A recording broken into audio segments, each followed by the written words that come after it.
जिए त दरगाह आलिया पीर साईं मोहम्मद राशिद रोज़े धनी जा फारिग शुदा हजरत अल्लामा मौलाना मोहम्मद यूनिस सिकंदरी साहब जेको उलमाए सिकंदरिया जो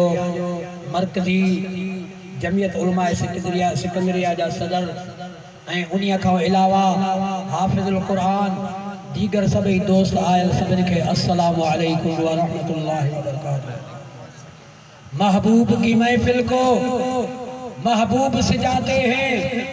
आते हैं वही जिनको सरकार बुलाते हैं। अवा पान ना आया हो, अवा असांजे दिलनि में जेको इश्क़े रसूला हुब्बे रसूला वो अवा असांजे दिलनि में शौक़ ऐं मोहब्बत जी जेका प्याले प्यारन वारा अवा असांजा मुर्शिद करीम आहिनि ऐं उन्हीअ आका जो भी तहां असां ते हाणे भी नज़र करम आका मुंहिंजा महबूब ॾिसी भी रहिया आहिनि। अवा महबूब जा आशिक सना खाने मुस्तफा उलमाए किराम सना खाने मुस्तफा जेके जेके पंहिंजे अंदाज में मुझे आका जो शान बयान करे रहा है वो मुझे आका मदीने वालो साईं ॾिसी भी रहियो आहे, ॿुधी भी रहियो आहे ऐं तहां असां ते पंहिंजी नज़र करम फरमाए भी रहियो आहे। सब जो सुभान अल्लाह। मर्दुस्ता खां 5 या 4 मिनट पर चुप ज़बान न रहे छो त खसूसी खिताब हजरत अल्लामा मौलाना साईं किबला उस्ताद मौलाना मौला बख्श सिकंदरी साहब ऐं उन्हीअ खां अलावा हजरत अल्लामा मौलाना साईं किबला मोहम्मद यूनिस सिकंदरी साहब ऐं उन्हनि जो खिताब भी हूंदो ऐं उन्हनि जो दीदार भी थींदो ऐं इंशाअल्लाह पीर साईं रोज़े धणी को इहो फैज़ आहे जो दरगाह आलिया सोई शरीफ के भी फैज़ जामिया राशिदा दरगाह आलिया रोज़े धणी जो फैज़ आहे जेकर सैयद मोहम्मद हसन शाह जीलानी जो फैज़ आहे तो दरगाह आलिया भर जुड़ी के फैज़ आहे। सब जो सुभान अल्लाह। तेरी नस्लें पाक में है बच्चा बच्चा नूर का,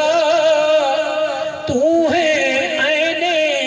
नूर तेरा सब घराना नूर का। सब जो सुभान अल्लाह। मुझे आका जा गुलाम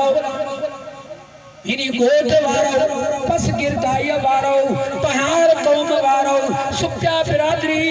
महर बिरादरी सभी उन्हीं महबूब मदीने वारे साईं जा गुलाम ऐं पंहिंजे पंहिंजे मुर्शिदनि सां निस्बत रखण वारो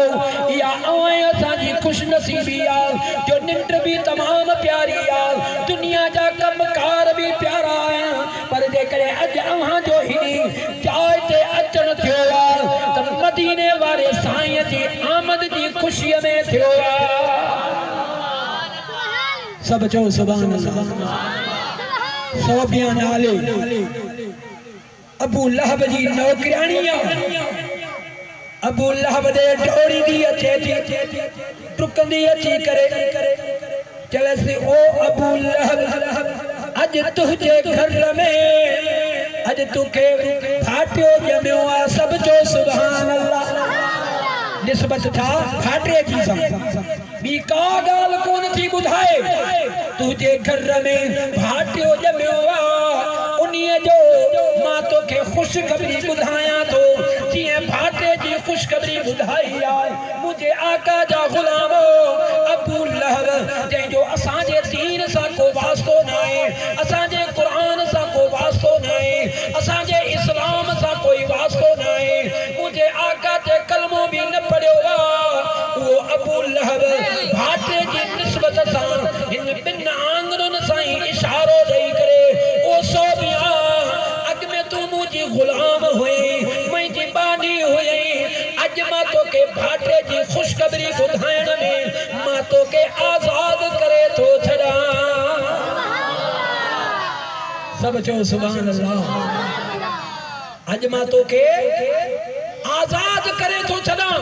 तू अज मुझी बाधाए पखऊं अज तू मुझी हर गाल को आजाद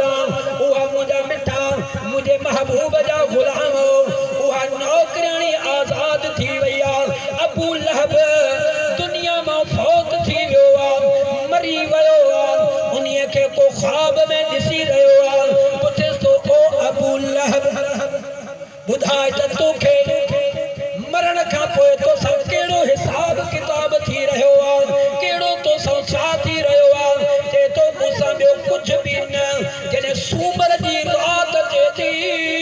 उन्हीं रात में हफ्ते में 8 दी थी ना 8-7 दिन में मुझे लाए बड़ी मुश्किलात वारो वक्त गुजरंदो जने सूमर जी रात दिया इन बिन आंगरन में एक मो माखी जो मिठाज दी मो कमा खीर जो मिठाज जने मां चूसी दो सूमर जी रात सजी मुझो सुकून वारो गुजरंदो बी मुके का भी खबर नाए मुझे आका जा गुलाम भाटे जी निस्बत सां जे करे सौबिया के उन्हीं भाटे जी निस्बत सां आजाद करे छे तो उन्हीं खुशी में उन्हीं के जे करे सूमर जी रात जे करे आका नबियन जे सरदार रहमतल लिल आलमीन मुझो आका उन जो भाटे हुआ भाटे जी निस्बत सां एडो ते करम थे तो सूमर जी रात अवाए असा नबियन जे सरदार ते कलमो पढ़ियो सब चो सुभान अल्लाह कौड़ा बैठा हो जा भला दोस्तों एड़ो सुभान अल्लाह चवो खबर पईजी वने अज हिते दरगाह आला भर चुडी जा गुलाम अज हिते सैयद मोहम्मद हसन शाह जीलानी जा परवाना पीर सैरोज धनी जा मस्ताना सैयद मोहम्मद आशिक अली शाह जीलानी जा परवाना हर वली सा निस्बत रखण वाला आज हिनी जाय ते मौजूद हजरत अल्लामा मौलाना अली गुल साईं फरमाए रहा लही मस्जिद केड़े वक्त जी ठयल सैयद मोहम्मद हसन शाह जीलानी जे वक्त जी ठयल साईं पान इनी ते करम फरमायो पान हथ ते बुनियाद रखियो दुआ फरमायो पर उनी वक्त जी भी खुशबू बड़ी हुंदी तो मुझे आका दा गुलाम मुझे महबूब सा प्यार करने वारो जे करे तहां असा आका दी मिलाद दी खुशी में आया आयो इंशाअल्लाह असा तहां जो यकीन जने घर वापस मोटदा सो इंशाअल्लाह रहमत जू झोलियो भरे वीदा सो रब जी दरबार में दुआए अवाए असा के अल्लाह ताला महबूब जे मिलाद जी पीरन जे पीर दस्तगीर जे यारी शरीफ जी अल्लाह वारन जे उस मुबारक जी उन्हीं जी तहां असा के रब पाक एड़ियों नेमतों उन्हें सादतों नसीब फरमायो अल्लाह ताला अवाए असा जो बेहन अचन पांजी दरबार में कबूल अता फरमाए वमा अलैना इल्लल बलाग।